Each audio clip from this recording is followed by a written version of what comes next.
اسلام میں اہم چیز کیا ہے کہ جو قرآن و سنت تھا ایز اٹ از آج بھی امت میں موجود ہے. مسلمان علماء نے تحریفات نہیں کی. اور کمال کی بات آپ کو بتاؤں, جو تحریفات کر رہے ہیں نا وہ علماء کو برا بھلا کہہ رہے ہیں. یہ عجیب فنٹر گیری ہو رہی ہے معاشرے میں. یعنی جو قرآن و سنت میں تحریف کر رہے ہیں نا, پروفیسر ٹائپ کے جو لوگ نئے نئے مارکیٹ میں آ رہے ہیں, پروفیسر غامدی صاحب جیسے, جو تحریف کر رہے ہیں نا, وہ اس تحریف پہ لیبل پتہ کیا لگاتے ہیں کہ جیسے یہود و نصارہ کے مولویوں نے قرآن و اپنی تورات انجیل میں تحریف کی, ایسے ہی اس امت کے علماء نے بھی قرآن و حدیث میں تحریف کی. ہم اصل قرآن بتا رہے ہیں آپ کو, حالانکہ اصل میں یہ تحریف کر رہے ہیں. یہ خوب سمجھ لیں کہ اس امت کے علماء اور پچھلی امتوں کے علماء میں زمین آسمان کا فرق ہے. جیسے اس امت میں اور پچھلی امتوں میں زمین آسمان کا فرق ہے, اسی طرح اس امت کے علماء اور پچھلی امتوں کے علماء میں بھی زمین آسمان کا فرق ہے. پچھلی امتیں من حیث الامہ گمراہ ہو گئیں. اس امت کے بارے میں قرآن کہتا ہے کنتم خیر امت اخرجت للناس, تم تمام امتوں سے سب سے بہتر ہو جن کو ہم نے لوگوں کے نفع کے لیے پیدا کیا ہے. کیا مطلب؟ یہ امت باقی دنیا کی امتوں کو گائیڈ کرے گی. اس سے پتہ چلتا ہے یہ امت من حیث الامہ گمراہ نہیں ہو سکتی. چند لوگ تو خراب ہو سکتے ہیں, پوری امت نہیں خراب ہو سکتی. سمجھ میں آ رہی ہے بات؟ دوسری بات, اس امت کے علماء, روایت میں آتا ہے کہ بنی اسرائیل کے علماء کی طرح ہے. امت کیوں گمراہ نہیں ہوگی پوری؟ اس لیے کہ علماء گمراہ نہیں ہوں گے. کچھ ہو جائیں گے لیکن ایسا نہیں ہوگا کہ اس امت کے علماء کس پہ جمع ہو جائیں؟ گمراہی پہ. تو ان علماء کی اقتداء کی وجہ سے یہ امت من حیث الامہ گمراہی سے بچی رہے گی, کیونکہ یہ علماء تحریف نہیں کرنے دیں گے. حضرت مفتی محمد شفیع صاحب رحمہ اللہ تعالی سے کسی نے مسئلہ پوچھا, انہوں نے جواب دیا. اب وہ پریشان ہو گیا, وہ جواب سن کے, وہ اس کے مطلب کا مسئلہ نہیں تھا. تو اس نے حضرت مفتی شفیع صاحب پہ طنز کیا کہ یہ مولویوں نے اپنے آپ کو دین کا ٹھیکیدار کیوں سمجھ لیا ہے کہ جو مسئلہ ان مولویوں سے پوچھا جائے. تو اس کا مطلب یہ اپنے آپ کو دین کا کیا سمجھتے ہیں؟ ٹھیکیدار. انہوں نے فرمایا ٹھیکیدار تو نہیں, چوکیدار ضرور ہیں. چوکیدار ضرور ہیں. قرآن و سنت کے نام پہ کسی کو گھسنے نہیں دیں گے تحریف کے لیے. اگر علماء نہ ہوتے اس امت کی, ہمارے دینی مدارس اتنی بڑی تعداد میں اور اتنی پوری دنیا میں, یہ علماء اگر نہ ہوتے تو, اور ان علماء کی قرآن و سنت پہ مضبوط گرفت نہ ہوتی, تو قادیانی بھی اپنے آپ کو اسلام میں داخل کرنے کا دعویٰ کرتے اور وہ دعویٰ پنپ جاتا. یہ روکا کس نے؟ علماء نے, کہ ان کا اسلام سے کوئی رشتہ نہیں ہے. علماء ہی بتاتے رہے ہیں ہر دور میں حق کیا ہے, باطل کیا ہے, کون سی تحقیق قرآن و سنت کے نام پہ حقیقت ہے اور کون سی تحقیق ایسی ہے کہ قرآن و سنت کا لیبل ہے لیکن اس کے پیچھے حقیقی قرآن و سنت نہیں ہے. آج میں کلپ سن رہا تھا, اس کی ایک مثال دیتا ہوں.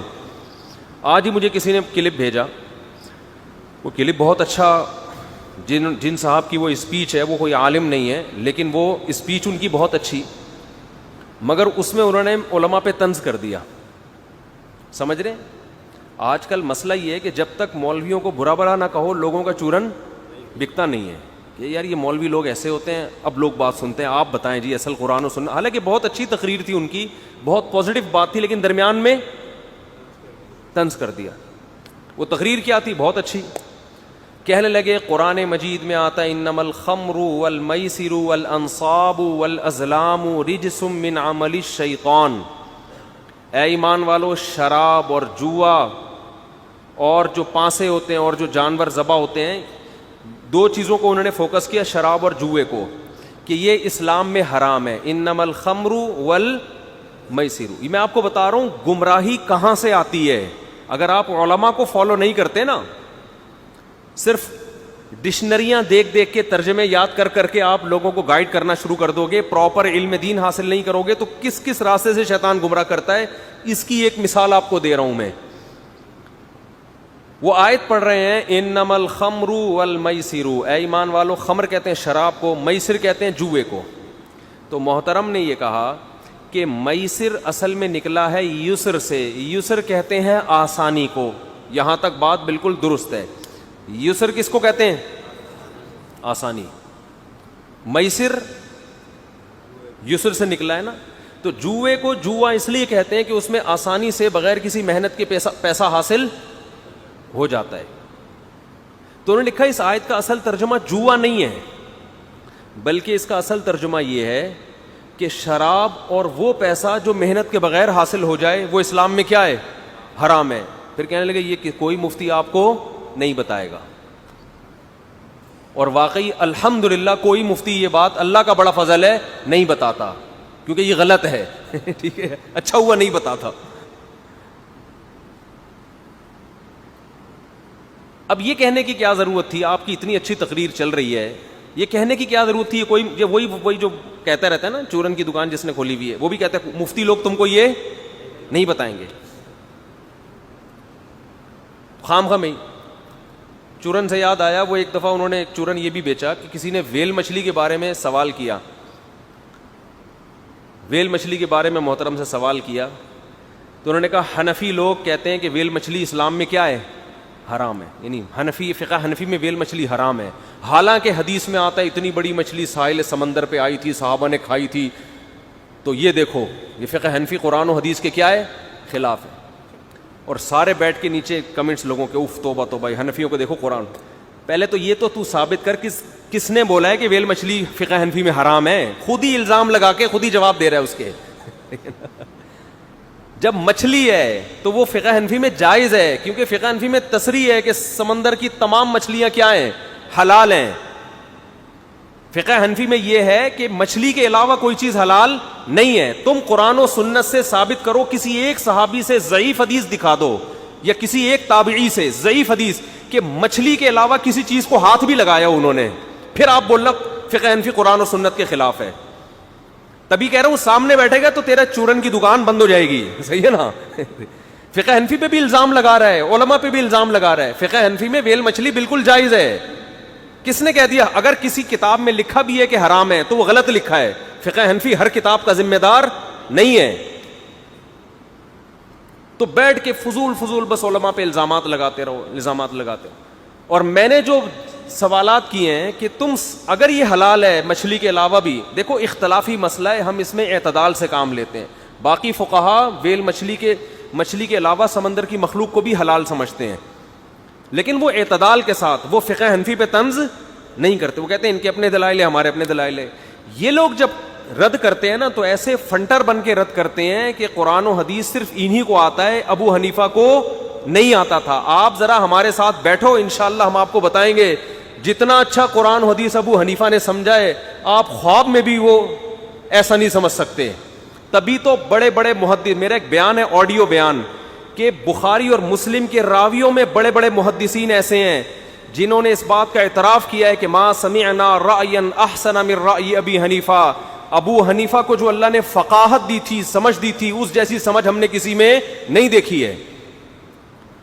تو خیر خود ہی الزام لگاتی ہے. تو وہ محترم تقریر یہ کر رہے تھے، اچھی تقریر، کہ میسر یسر سے نکلا ہے. یسر کسے کہتے ہیں؟ بولو. آسانی کو. یسر کسے کہتے ہیں؟ آسانی کو. تو اس کا اصل ترجمہ ہے شراب بھی حرام اور آسانی کے ساتھ کمایا ہوا فری پھوکٹ کا پیسہ بھی کیا ہے؟ یہ تو پھوکٹ تو میں اپنی طرف سے لگا رہا ہوں نا، یہ بھی کیا ہے؟ حرام. لہذا جہیز بھی حرام کیونکہ وہ بھی فری میں ملتا ہے. جہیز بھی کیا ہے؟ حرام ہے کیونکہ وہ بھی کیا ملتا ہے؟ فری میں. ٹھیک ہے، آپ کی سوچ اچھی ہے، آپ لوگوں کو میسج اچھا دے رہے ہو کہ جہیز نہیں لینا چاہیے، یہ میسج اچھا ہے، لیکن میرے بھائی اس کے لیے مفتیوں پہ طنز کرنے کی کیا؟ یہ ویسے ہی کہہ دیتے نہیں لیا کرو. رہا یہ جو دلیل دی ہے نا کہ میسر کا ترجمہ جو کوئی بھی مفتی نہیں بتاتا کہ آسانی ہے، تو یاد رکھیں دنیا میں اصول یہ ہے کہ جب کوئی چیز ٹرم ہوتی ہے نا، اصطلاح ہوتی ہے، اس میں اس کے اصل معنی نہیں دیکھے جاتے کہ یہ کس سے نکلا ہے. یہ دیکھا جاتا ہے نکل کے بن کیا گیا ہے اور یہ اس کو نام کیا دیا جا رہا ہے. میسر نکلا یسر سے ہے، اس لیے کہ جوئے میں آسانی سے پیسہ کمایا جاتا تھا، اس لیے عرب نے اس کو کیا کہنا شروع کر دیا؟ میسر. لیکن جب اس کو میسر کہنا شروع کر دیا تو اب جوئے کو میسر کہا جائے گا، ہر آسانی سے کمائی ہوئی چیز کو میسر نہیں کہا جائے گا. یہ اصطلاح ہے، ٹرم ہے. اس کی مثال خمر ہے. اس سے پہلے کیا قرآن میں لفظ استعمال ہوا؟ خمر حرام. خمر شراب کو کیوں کہتے ہیں؟ خمر اصل میں کہتے ہیں, آپ کو دیکھو نا خمار, دوپٹہ اوڑھنی عورتیں سر پہ ڈالتی ہیں, اس سے وہ چھپ جاتی ہیں. خمر نکلا ہے مخامرۃ العقل سے, عقل پہ پردہ پڑ جاتا ہے شراب پی کے. تو ہر وہ چیز جس سے آپ کی عقل کام کرنا چھوڑ دے اس میں خمر کا معنی پایا جاتا ہے. تو شراب کو خمر کیوں کہا جاتا ہے عربی میں؟ اس لیے کہ اس سے عقل کس میں آ جاتی ہے؟ پردے میں آ جاتی. اب آپ نے کہا چونکہ خمر کو خمر اس لیے کہا جاتا ہے کہ وہ خمار سے نکلا ہے اور اس سے عقل پردے میں آ جاتی ہے, تو ہر وہ چیز جس سے عقل پردے میں آ جائے وہ حرام ہے. لہذا نیند کی گولی بھی کیا ہے؟ عقل تو اس سے بھی پردے میں آتی ہے. نیند کی گولی کھا کے آپ ٹون ہو جاتے ہیں. بعض لوگ دوسری شادی کا تذکرہ سن کے ٹون ہو جاتے ہیں خوشی سے. تو یہ بھی حرام ہے. کیا خیال ہے بھائی؟ تو کرتے ورتے نہیں, لیکن خوشی میں پاگل ہو جاتے ہیں وہ. تو ہر وہ چیز تو آپ کو کیا, میں ہوں سننے ٹن ٹناٹن والا ہو جائے گا یہ تو حساب. وہ نظم آئی تھی نا, نعت آئی تھی, یعنی ہر وہ چیز جو آپ, وہ نظم بعض لوگ وہ سن کے ٹن ہو گئے. میں ہوں قادری سننی ٹن ٹن ٹناٹن آئی تھی نا ایک نعت, تو بعض لوگ وہ سن کے کیا ہو گئے, ٹن ٹناٹن ہو گئے.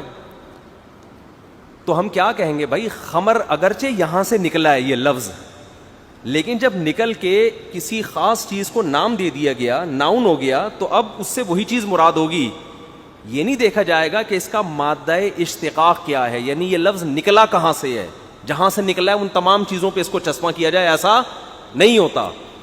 اسی وجہ سے جتنے بھی دنیا میں مفتی پائے جاتے ہیں وہ سارے یہی کہتے ہیں کہ میسر کا لفظ نکلا اگرچہ یسر سے ہے, مگر یہ اسپیسیفک ایک خاص کھیل کو کہا جاتا ہے جسے سٹا اور جوا کہتے ہیں. اب یہ نہیں کہ جو بھی آسانی سے حاصل ہو رہا ہے اس کو کیا کہہ دیں گے آپ, میسر. تو جہیز ناجائز کوئی اور وجہ سے ہے, اس آیت کی وجہ سے نہیں ہے. سمجھ میں نہیں آ رہی بات؟ کیونکہ رہے تو ایسے تو کسی نے نیچے کمنٹس کیے ہوئے کوئی فری میں گفٹ لا کے دے دے تو وہ بھی کیا ہے, فری پھوکڑ کا ہی ہے نا.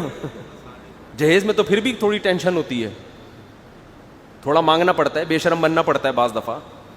یہاں تو وہ بھی ٹینشن نہیں ہے, عزت کے ساتھ آپ کو فری پھوکٹ میں کیا مل جاتے ہیں, پیسے مل جاتے ہیں. تو اس لیے دین سیکھیں علماء سے. یہ جو نئی نئی چیزیں آ رہی ہیں آج کل, یہ کتابوں کا مطالعہ کر کے پراپر کسی مدرسے میں نہیں پڑھے ہوتے, پراپر کہیں سے علم حاصل نہیں کیا ہوتا, تو یہ لوگ اس لائق نہیں ہوتے کہ ان کو فالو کیا جائے. ہاں آپ کہہ سکتے ہیں بہت سے لوگ مدرسوں میں پڑھ کے گمراہ کر رہے ہیں, تو بالکل ٹھیک ہے, کر رہے ہیں گمراہ, لیکن اہل حق بھی کہاں سے پیدا ہوں گے؟ اسی پروسیس سے گزر کے پیدا ہوں گے. جیسے doctor M B B S جب تک نہیں کرے گا, M B B S doctor نہیں بنے گا. اب آپ کو بہت سے ایم بی بی ایس کر کے بھی گمراہ کر رہے ہیں, غلط کر رہے ہیں, لیکن اس کا یہ مطلب تھوڑی کہ جو ایم بی بی ایس نہ کرے اس کو بھی ڈاکٹر مان لیا جائے. یہ تھوڑی ہوگا. تو میں یہ عرض کر رہا تھا کہ اس امت کے علماء میں اور پچھلی امت کے علماء میں زمین اور آسمان کا فرق ہے, کیونکہ یہ نبی آخری نبی ہے نا. پہلے تو یہ تھا کہ آخری نبی نہیں تھے, جو نبی دنیا سے جائے گا نیا نبی آئے گا. تو اللہ نے ذمہ داری نہیں لی کہ میں ان کی امتوں کو گمراہی سے بچاؤں گا یا سب علماء کو گمراہی سے بچاؤں گا. یہ ذمہ داری اللہ نے نہیں لی.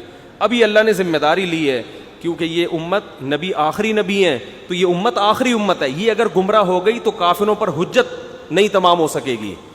تو ایک بہت بڑی تعداد میں مسلمان بھی حق پر رہیں گے, اور مسلمان حق پر رہیں گے کیوں؟ کیونکہ ان کے گائیڈ کرنے والے علماء حق پر ہوں گے. تو جہاں گمراہ علماء ہوتے ہیں وہاں ہول سیل کے حساب سے اہل حق بھی کون ہوں گے؟ علماء ہوں گے. تبھی حدیث میں آتا ہے العلماء ورثۃ الانبیاء. ناصر البانی نے اس حدیث کو صحیح قرار دیا ہے کہ علماء انبیاء کے وارث ہیں. اور اس حدیث سے لگتا ہے کہ یہ اس امت کے علماء کے بارے میں ہے, اس امت کے علماء کے بارے میں. العلماء الف لام خاص ہے, کہ ایک روایت میں علماء امتی بھی ہے کہ میری امت کے علماء,